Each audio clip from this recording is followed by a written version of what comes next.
विद्यार्थियों, ऑनलाइन कक्षा में आप सभी का स्वागत है। एमए उत्तरार्ध संस्कृत का तृतीय प्रश्न पत्र है कालिदास, और इसी की पाठ्य पुस्तक हमारी चल रही थी मालविका अग्निमित्रम, जो कि महाकवि कालिदास के द्वारा रचित नाटक है। तो मालविका अग्निमित्रम में हम श्लोकों की व्याख्या और कथानक को साथ साथ लेकर चल रहे हैं। विद्यार्थियों, श्लोक संख्या 11 देखिए। द्वारे नियुक्त पुरुषानुमत प्रवेशः सिंहासनान्तिक चरेण सहोपसर्पन् तेजो भीरस्य विनिवर्तित दृष्टिपातैः वाक्यादृते पुनरिव प्रतिवारितोऽस्मि। विद्यार्थियों, जैसे कि कथानक चल रहा था कि हरदास और गणदास दोनों नाट्याचार्य महाराज अग्निमित्र से मिलने के लिए प्रवेश करते हैं। तो हरदास ने तो अपने मन के भावों को प्रकट कर दिया। अब नाट्याचार्य गणदास महाराज अग्निमित्र को देखकर कैसा अनुभव करते हैं, इसी श्लोक में महाकवि कालिदास ने गणदास के मुख से कहलवाया है। देखिए विद्यार्थियों कि नाट्याचार्य गणदास इस प्रकार से कह रहे हैं कि द्वार पर नियुक्त द्वारपाल ने मुझे प्रवेश की अनुमति दे दी है और मैं राजा अग्निमित्र के सिंहासन के समीप सदैव रहने वाले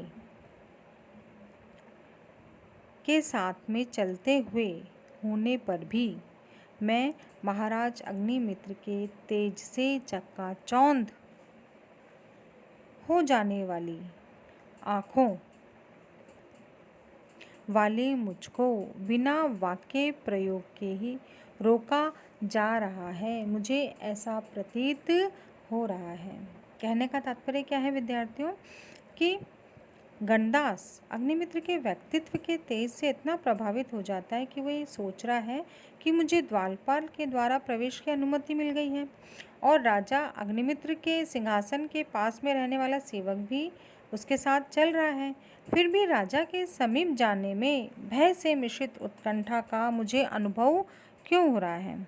राजा द्वारा उसे प्रवेश करने से नहीं रोका गया है, किंतु उनकी जो मुख का तेज है वो ही मानो उसे प्रवेश करने से रोक रहा है। तो इस प्रकार विद्यार्थियों यहाँ पर नाट्याचार्य गणदास महाराज अग्निमित्र के मुख के तेज से विस्मित है और अपने मन के भाव को प्रकट किया है। उत्प्रेक्षा अलंकार का यहाँ महाकवि कालिदास ने प्रयोग किया है और वसंतिल का छंद है। वैदर्भी शैली है। भाषा बहुत ही सरल और सरस है। अगले श्लोक की ओर हम चलते हैं। अगला श्लोक है 13वां श्लोक। अब देखिए, दृश्य परिवर्तित हो रहा है। धारिणी जो कि महारानी है, अग्निमित्र की पटरानी है धारिणी, और परिवाज्रिका अर्थात पंडिता जिसका नाम है कौशिकी, इन दोनों में वार्तालाप हो रहा है। तो यहाँ परिवाज्रिका जो कौशिकी है वो धारिणी से इस प्रकार से कह रही है। क्या कह रही है? अति मात्र भासुरत्व पुष्यति भानोः परिग्रहात् अनलः अधिगच्छति महिमानं चंद्रोपि निशा परिग्रहीतः। इस प्रकार से कह रही है कौशिकी कि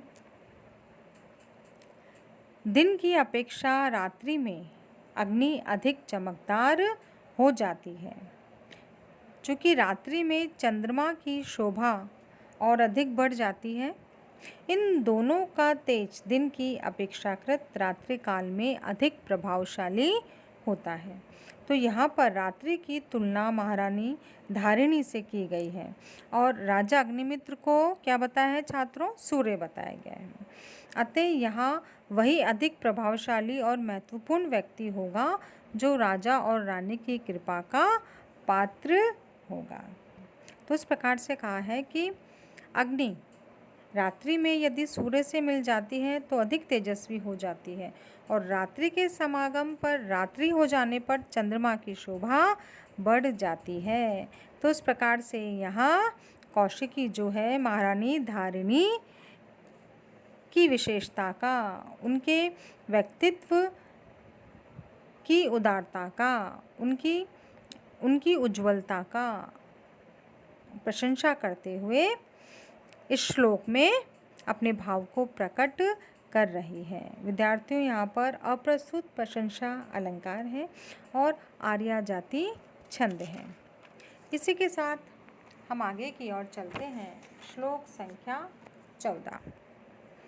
अब यहाँ पर विदूषक और राजा दोनों धारिणी और परिव्राजिका को देखते हैं, दूर से देख रहे हैं, और राजा इस प्रकार से अपने भाव व्यक्त कर रहा है कि मंगलालंकृता भाति कौशिक्या यतिवेश्या त्रयी विग्रहवत्येव समम ध्यात्म विद्या।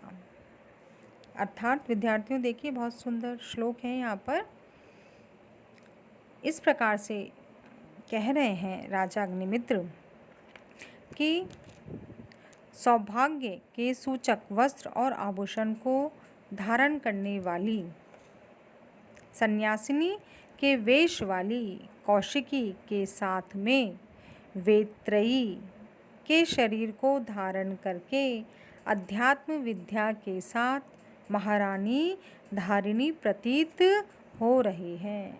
तो प्रस्तुत श्लोक में कौशिकी की शरीर धारिणी अध्यात्म विद्या के रूप में संभावना की गई है, और महारानी धारिणी को वेत्रयी यानी 3 वेदों के स्वरूप वाली बताया गया है। विद्यार्थियों, 3 वेद 3 प्रकार की विद्या हैं, ऋग, यजु और साम। इसके समूह को कहते हैं हम त्रयी। यहाँ पर अध्यात्म विद्या को हम वेदांत विद्या भी कहते हैं। तो कौशिकी को अध्यात्म विद्या कहा है और महारानी धारिणी को वेत्रयी के समान बताया गया है। तो महारानी धारिणी सांसारिक कामनाओं से संयुक्त त्रयी जैसी प्रतीत हो रही है, और परिव्राजिका कौशिकी वैराग्य भावना प्रधान वेदांत विद्या के रूप में राजा अग्निमित्र को प्रतीत हो रही है। तो इस प्रकार से यहाँ बहुत सुंदर भावों का प्रदर्शन महाकवि कालिदास के द्वारा किया गया है। तो इस प्रकार विद्यार्थियों, यहाँ पर वैदर्भी शैली है और बहुत ही सुंदर भाषा का प्रयोग, बहुत ही भावों का, गूढ़ भावों का यहाँ इस श्लोक में समावेश किया गया है। तो इस प्रकार से विद्यार्थियों कथानक आगे की ओर चल रहा है। अब क्या होता है कि परिव्राजिका और धारिणी दोनों महाराज अग्निमित्र के सामने हैं, और परिव्राजिका महाराज अग्निमित्र से अभिवादन करती है और इस प्रकार से कह रही हैं, महासार प्रस्वयोः सदृशमयोर्द्वयोः धारिणी भूत धारिण्योर्भव भर्ता शरत छतम। देखिए, यहाँ पर परिव्राजिका इस प्रकार से कह रही है कि महाराज अग्निमित्र आपकी जय हो।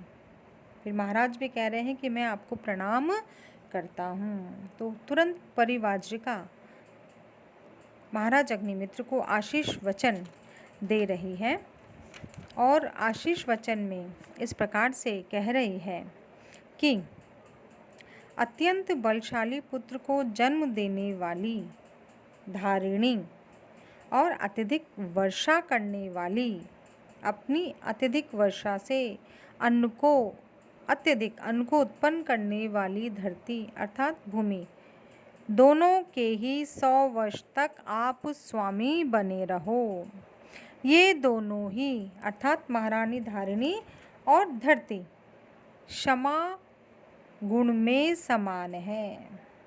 तो कहने का तात्पर्य क्या है कि परिव्राजिका इस प्रकार से कह रही कि हे राजन, आप महारानी धारिणी और धरती के 100 वर्ष तक स्वामी यानी भर्ता, उनके रक्षक बने रहें। दोनों ही क्या करने वाली है, क्रमशः महाबलशाली पुत्र को और वर्षा इत्यादि से प्रभुत अन्न को उत्पन्न करने वाली है। जिस प्रकार से महारानी धारिणी ने अत्यंत बलशाली पुत्र को जन्म दिया है, उत्पन्न किया है, अत्यधिक गुणों से युक्त पुत्र को उत्पन्न किया है और उनके वंश परंपरा को गौरवान्वित किया है, ठीक उसी प्रकार से जिस प्रकार से कि धरती अत्यधिक वर्षा इत्यादि के द्वारा प्रभुत अन्न को उत्पन्न करती है और समस्त प्राणियों की भूख को शांत करती है, उन्हें आधार देती है, उन्हें गौरवान्वित करती है। तो विद्यार्थियों, यहाँ पर वैदर्भी शैली है और श्लोक के जो भाव हैं बहुत ही विशाल हैं।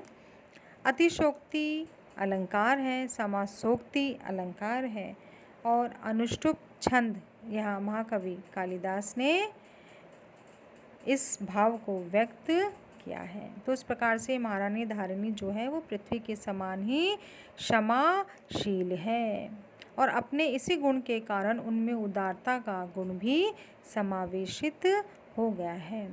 तो इस प्रकार विद्यार्थियों, यहाँ पर हमारी मालविका अग्निमित्रम प्रथम अंक की श्लोक व्याख्या में आज की कक्षा समाप्त होती है। धन्यवाद।